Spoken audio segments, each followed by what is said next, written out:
We have a speaker up here, Koushik, Krishnan. Microsoft will be talking to us about notebook and serverless function. We do request that you save the questions to the end of that presentation. Well, there will be a time for question and answer. And I'll have the mic and I'll come around so that your question could be heard by everyone else as well as get on the recording. And I'll have the speaker. All right, thank you.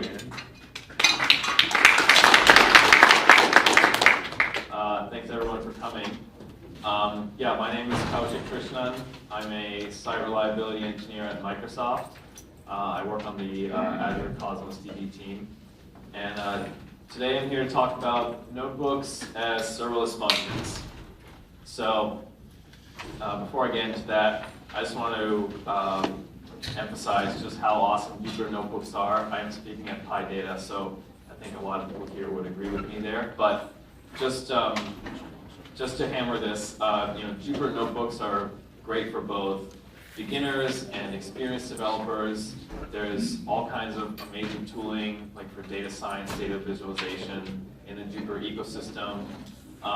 And coding in a Jupyter notebook is unlike most IDEs. The debugging experience is really excellent. It's very intuitive, and it's also a great place to share work. You can share code, tables, charts, Markdown amongst collaborators, which makes it far superior than just using normal text files. But as good as they are, there is a problem. Taking Jupyter notebooks to production is no easy task. There's no one way to do it, as there would be with a Java project or a normal Python file. Every Jupyter notebook needs to go to production in its own custom way. It might need parts of it to be rewritten, if not the whole thing to be rewritten, maybe in a different language. It might involve you getting help from someone else who doesn't really know what your notebook was doing, like a DevOps engineer or someone like myself, a site reliability engineer. In general, it's pretty tough, and it's kind of a bummer because once you rewrite your notebook for production, you lose a lot of the nice things you get with a notebook. So my goal today is to help you get notebooks to production while also preserving all the wonderful things we love about Jupyter notebooks. And to do that, there's this library that I created called Jupyrest, and hope is that we can use Jupyrest to take these notebooks to production and make writing web services more fun. So, what is Jupyrest? Jupyrest is a Python library that can convert a Jupyter notebook into essentially a REST API, like a serverless function. Think of it like how you deploy serverless functions in AWS Lambda or Azure Functions. You might have a script or something like that, and then you deploy it, and then it can scale out, scale in. This is very much the same thing, except your function is actually a Jupyter notebook. So the Jupyrest library lets you define inputs and outputs for each of your notebooks so that they can be treated like functions. And just a bit of background, I created this at Microsoft, so it's been in production since about 2020, early 2020, and recently we open sourced it on GitHub under MIT license, which is pretty cool. So let's take a look at how we can do this with a simple example. How do we turn a notebook into a function? We need three things. The first thing is we need an ID, like what is this function called? There needs to be a name for it. Then there needs to be some parameter schema, some kind of input schema. What does this function take in as inputs?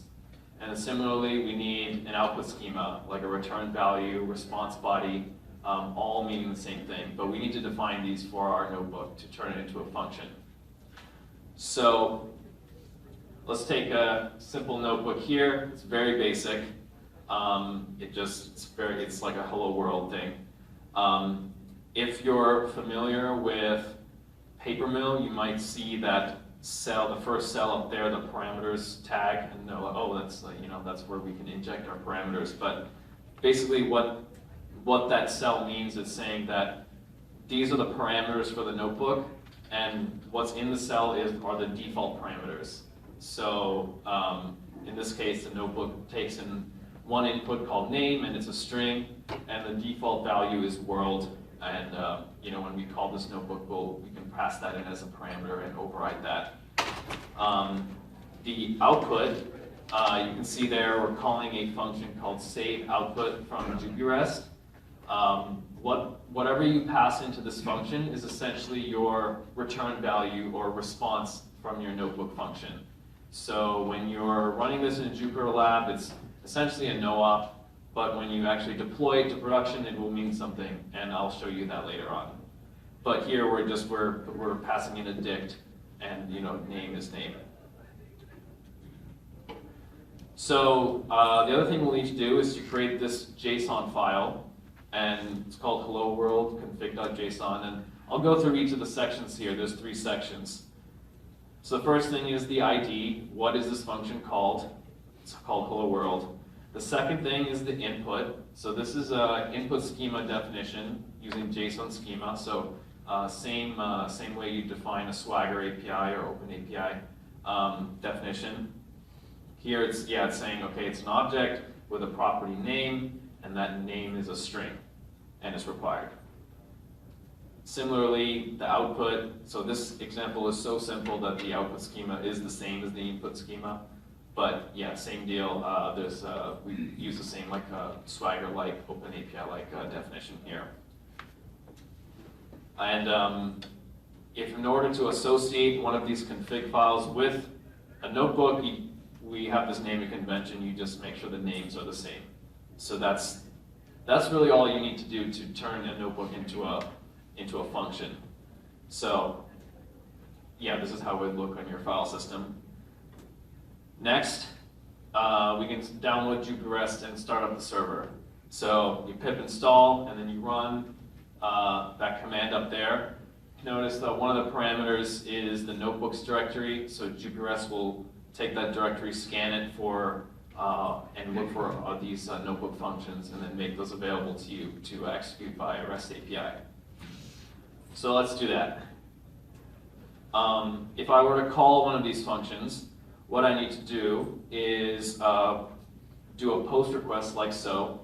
So this post request, it takes 2 parameters, the notebook and then parameters.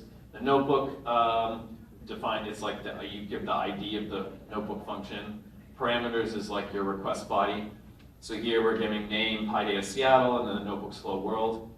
And we did give an input schema for this, so Jupyrest will validate anything we pass in here against the input schema for this function ID. So if I gave in a list or some other kind of object, then it would give me a 400, just like any good REST API would do. But this will pass that validation. So the response we'll get, unlike a normal web API, notebooks do take longer. You have to spin up the Jupyter server and stuff. So what you'll get is like an execution ID, like a handle that you can go retrieve the results of this later.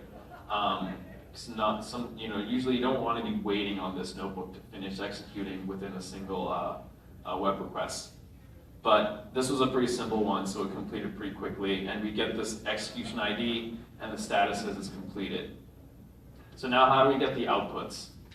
Well, unlike a REST API where you get like a JSON output or something, we have a couple different execution artifacts that we can work with.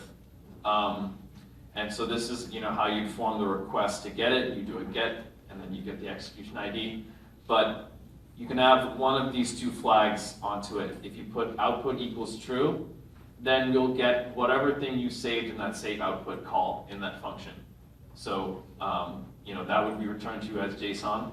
The other thing, which is which is just inherent to notebooks, is that we can actually get the full notebook itself, like as an HTML that you can view in your browser. So you get one or the other. You get the notebook output, or you get the whole like notebook HTML, and you can see all the intermediate steps. If you had tables, charts, graphs in there, you can see that as well. So let's start with that, because that's I guess like more standard. So this is what that notebook execution would look like.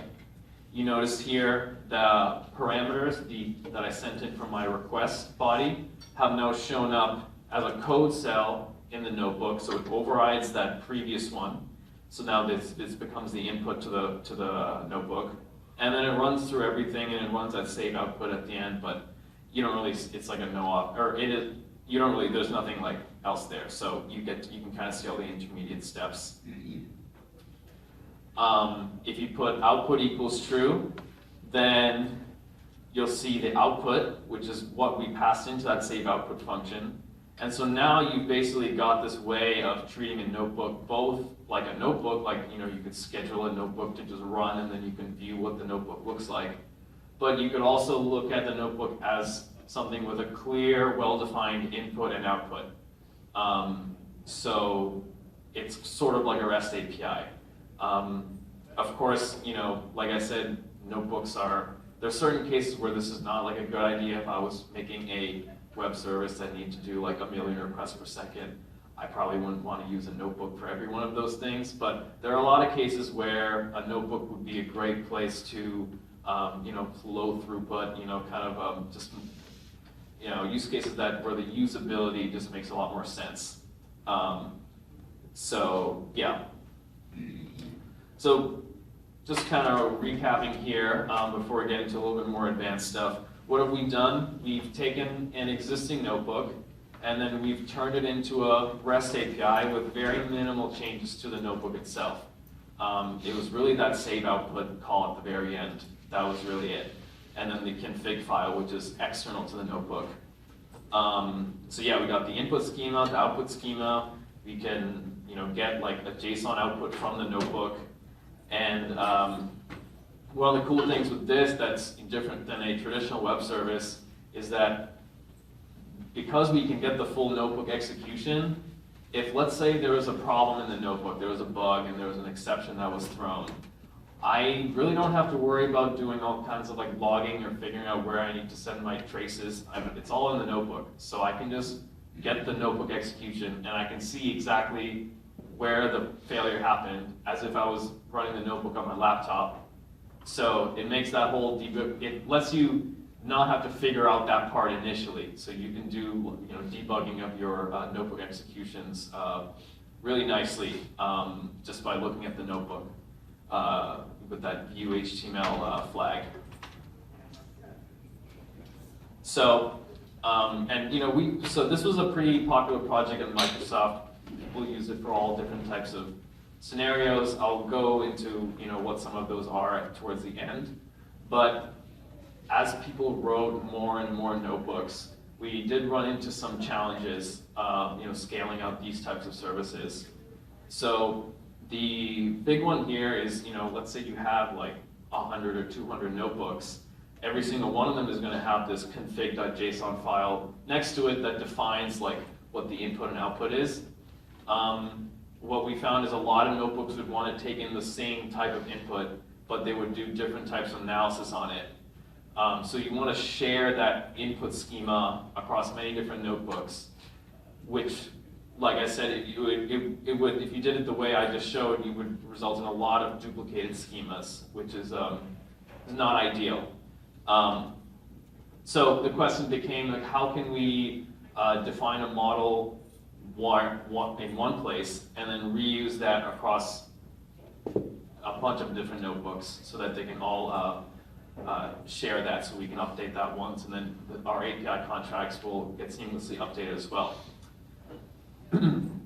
So the example I'm going to be using for this is like a portfolio analysis. Let's say I have a bunch of notebooks that analyze my stock portfolio. They all take in the same input, which is my stock portfolio, but they do various other things to it. So we're going to take that as an example here and show you how you can use this sharing models across notebooks. So the way I would define my model the way that we ended up implementing this in Jupyrest is by just using plain old Python objects. So we have this portfolio class. It's got a start date, end date, and some holdings, and it inherits from this class called NVSchemaBase. NVSchemaBase is actually a subclass of PyData's base model, if you're familiar with that library, but that's essentially what it is. So once we've defined our model as a class, like so, we need to give it a name, like an alias, and I'll show you where that comes in later. So for this one, we're just associating the name portfolio to this class portfolio in this model collection here. So now that we have this, we can now use this in our input schemas. So this is like an example of what the notebook looks like. You can see my parameter cell, like the default parameters, is actually just an instance of this portfolio class. So that's like how it would look like in the notebook. So this is the config.json for this notebook. Notice it doesn't have an output schema. So both of those are optional. But here we only want to define input because that's really only what we care about. In our input schema, we have this ref here, and that's the interesting part. So what this is referring to is the alias for a model we defined in Python earlier. So that $ref is just a standard construct of JSON schema, and we've just defined a different, like a custom URI scheme here.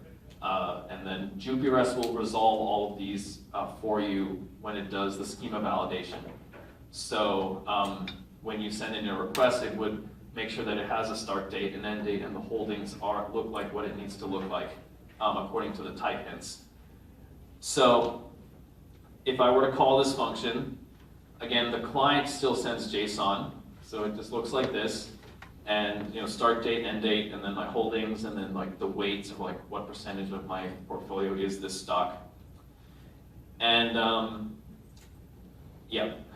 when I execute this notebook, the executed notebook will look like this. This is just the parameter cells. So you notice the top are the default parameters. The bottom are actually the injected parameters. So what Jupyrest did is when the client sent the post request, it saw the payload and it said, oh, this actually needs to be an instance of the portfolio class. So it wrote this Python code and inserted it into the notebook. So there's no, you don't have to worry about any JSON serialization, deserialization, nothing like that. Your notebook can use these plain old Python objects, and if you use that NV schema reference in your JSON schema, Jupyrest will generate the code for you and put it right into your notebook, so you can start using your notebook with Python objects. You don't have to really care that it's in JSON or anything like that. That all happens under the hood. So you can even see the date time, like the date objects have been converted into date objects. They were actually strings here, but because we defined it as a date, the start date, and date as date objects in our portfolio class, those got transparently converted into the appropriate objects. So you don't even have to parse that, which is really cool. So So what do we have here? We basically now can describe a whole API using just Python objects. We get to use all the wonderful things we get with Python classes like inheritance, class methods, instance methods. PyData itself lets you run like custom validations for every single property of your class. So you get all of that too. So it's really focused on the code first approach here. We're not trying to make you write a whole bunch of config. Ideally, those config.json files should be pretty small. Once they get pretty big, you're like, okay, maybe I'll just put this as a Python class in my code and then refer to it using that ref. And that also helps because now your notebook code can just work with Python objects. It doesn't even need to know that it's a REST API. There are a lot of like different solutions to this that would have you like rewrite the beginning and the end of your notebook, but we really didn't want to do that. We wanted like someone who just wrote a notebook just with pure Python can take it almost as is and turn it into a REST API. So this was a pretty, once we rolled this out within the company, this was also a very popular feature that made it writing and publishing notebooks a lot easier, and also managing them at scale. So within Microsoft, so this was, so the initial intent, or like the problem that I had sought to solve with this was centered around site reliability engineering with runbooks. If anyone's been on like an on-call rotation before, you might be familiar with those. They're just essentially some document that, when you get an incident, some issue happened, you will look for a particular document that tells you step by step what to do to handle that, like incident response. So a lot of these documents were written as like Markdown.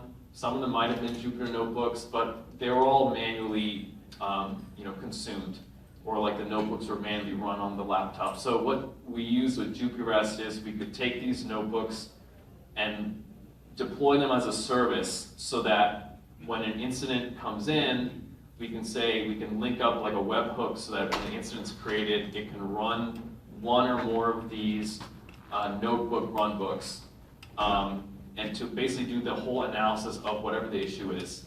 The output of the notebook would be a very concise set of steps for that on-call engineer, like what they need to do to fix the problem. And if they ever needed to say, like, well, how did we get to this conclusion that we need to go set this configuration on this VM or something like that, the notebook itself would have all that analysis, because now you can do the view HTML and see the full log of like what did it look at, what did it investigate, what things did it rule out. And so you could like really like cram it with all kinds of like rich artifacts in there, because that's what Jupyter notebooks are great at.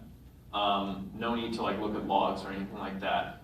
And another thing this really helped with was, let's say an incident happens, a week later you have like a post-incident review. If you want to look at like do a post-mortem, having these notebook executions was really helpful, because it basically stored all of the analysis in these notebook form for us, so that later on we can go pull them out and say like, oh, why did we do this? Why did we do that? The notebook has everything. So no need for someone to go manually write these summaries. We could literally just attach these notebooks to a postmortem and present them right after the fact. So it just sped up the whole process. And because notebooks are super flexible, obviously running them as a service is cool, but you can also run them on your laptop. And so whenever there's like a new issue, someone can pull up a notebook, quickly write something, fix the problem that they're trying to fix, and then deploy it like the next day into our service, so that the next time the incident comes, we'll pick it up and automate it like that. So that's like the use case that Jupyrest was built for initially, but there are a lot of other like data science jobs and data analysis jobs that people started using this for, because of course Jupyter has great tooling for that as well. So it's pretty. So that's why we decided to open source the infrastructure, because it was very generic, and we thought it might be useful for other people to use. But this is essentially where we started from, sort of like the DevOps perspective. So when we deploy this internally, of course you can run this locally and do all your testing locally, but within Azure, we basically built this as an extension to Azure Functions.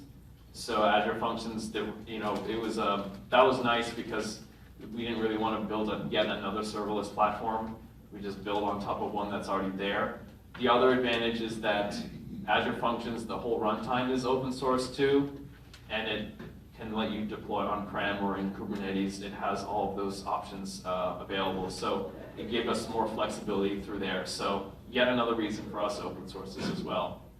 And like I said, we did have people use this for more like data science-y and like running like ML models. So in order to support those use cases, we did allow for different notebook execution backends. So the ones we have are like Azure Synapse and then Azure Databricks. But there could be more. Like I don't know about the APIs about Colab, but like that could be another one where you could run these notebooks. And that's the cool thing with notebooks is that once you get all your code into a notebook, there's many different places you can ship it to go get it run. And so another reason why it's such a great place to write these kind of web services that you don't really need like super high throughput, but you do want like that visibility and flexibility. Yeah, so this is a little bit about me. If you want to find me on GitHub, and then that's the link to the GitHub repo. It is my job to slowly open source portions of this as like development's happening actively internally. So it's definitely not like GA or preview yet, but it is being actively developed. There's like a team of like 10 people at Microsoft now that are working on this. So it's just my job to make sure all their work gets seen by the public. So yeah, if you're curious about this, find me after the talk. I'd love to chat about this. But that's all I have for you today. And yeah, thanks for all coming to my talk.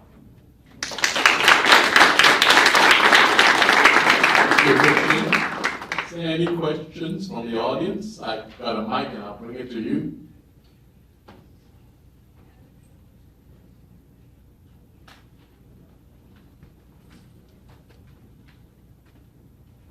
Thanks. Love the talk. I was just wondering if there was anything like high level for next steps. Like you say there's people working on it, like what are some of the things you're working on? So next steps, like for the open source part, like there's a lot of next steps that are just like bringing like the infrastructure that we have internally and making that open source.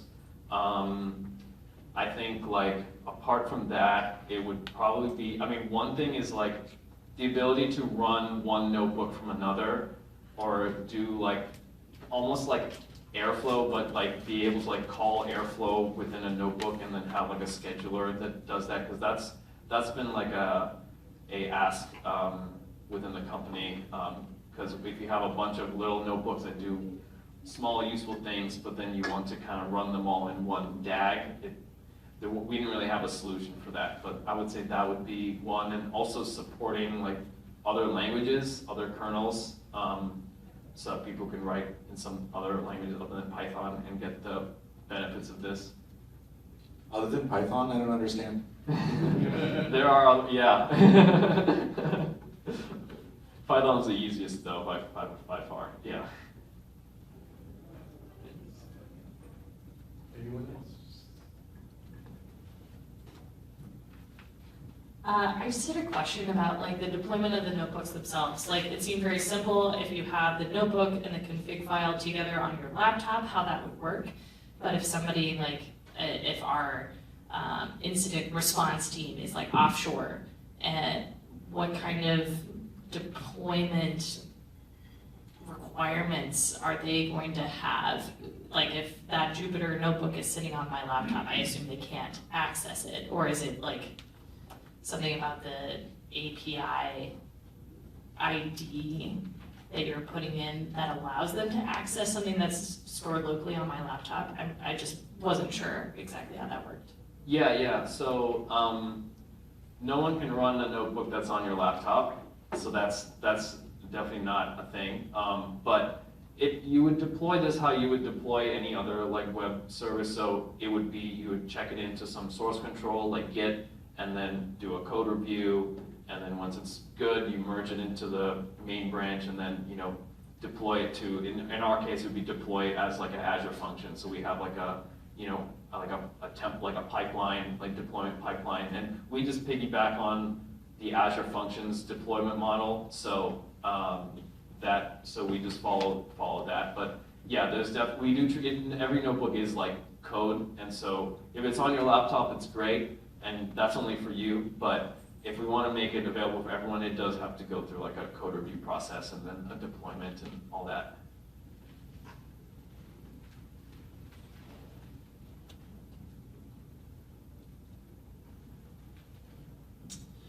First, thank you for sharing this. I think you probably want to ask everybody to go give you a star on GitHub for your project as well. Get some more awareness.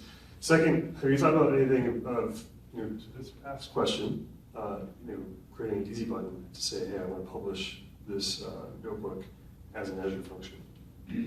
Yeah, so that's part of the things I need to like open source. We do have like a marketplace app where like you can get like a button on GitHub to deploy it. It's just I gotta get rid of all the internal configs, but yeah, that's certainly possible to deploy, to have like something like easy to deploy like that. Thank you. Yep.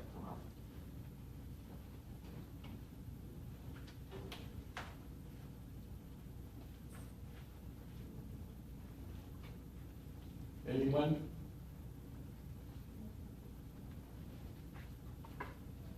No? Thank you very much. All right. Thank you.